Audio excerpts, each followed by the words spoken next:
அவங்களும் அந்த பத்திய சாப்பாடெல்லாம் சாப்பிட்டு, அவங்க ரொம்ப வெயிட்டா இருந்தவங்க சார். இவருக்கு குடுக்குற அதே பத்திய சாப்பாட இவங்களும் சாப்பிட்டு, இவங்களும் உடம்பு ரொம்ப மெலிஞ்சு, இருந்த பிரியங்கா அக்காவுக்கும், இப்பக்கும் வந்துட்டு அடையாளமே தெரியாத அளவுக்கு மாறி இருக்காங்க. ஸோ, அந்த அளவுக்கு அவங்களுக்குள்ள ஒரு அண்டர்ஸ்டாண்டிங் இருக்கு. அ ரொம்ப எப்படி நீங்க சொன்ன மாதிரி அவங்களுக்குள்ள நெறைய அண்டர்ஸ்டாண்டிங் இருக்கு. அவங்கனால அத வெளிப்படுத்த முடியல. வெளிப்படுத்த தெரியாம, அந்த நேரத்துல வந்து அவங்க என்ன பண்றாங்கன்னே தெரியாம செய்த ஒரு விஷயத்த வந்துட்டு, நீங்க சொன்ன மாரி அத பத்தி நம்ம பேசக்கூடாது.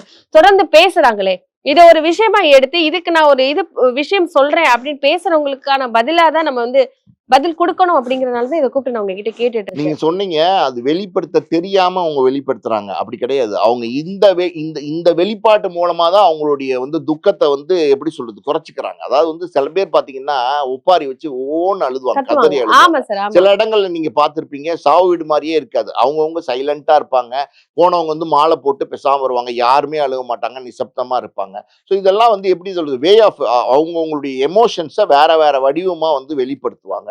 ஸோ இப்படி இருக்கும்போது ரோபோ சங்கருடைய மனைவி அவங்க ஒரு டான்சரா இருக்காங்க. ரோபோ சங்கருக்கு பிடித்து காதலிச்சு திருமணம் செஞ்சுட்டாரு. அப்படி இருக்கும்போது அவருக்கு பிடிச்சது அந்த ஒரு நான் சொன்னேன்ல, அதாவது ஒரு கல்யாண நாள், ஒரு பர்த்டே இதுல எல்லாம் டான்ஸ் ஆடுறாங்கல்ல, அந்த மாரி தன்னோட கணவன் இனிமே பார்க்க முடியாதும்மா.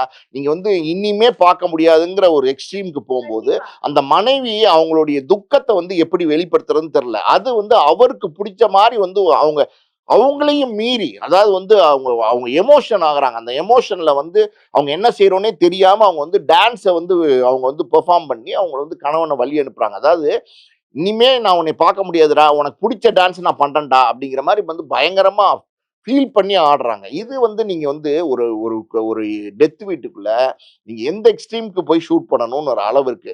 அதுக்கு மேல நீங்க இத வீடியோவா எடுத்து போட்டுட்டு, இத நீங்க விமர்சனம் பண்ணி, இத ஒரு டிபேட்டா உட்கார்ந்து, அவங்க ஆடுனது தப்பு. இப்படி ஆடலாமா, போலாமா அப்படின்னா, எல்லாருக்கும் அவங்களுடைய சுதந்திரம் இருக்கு.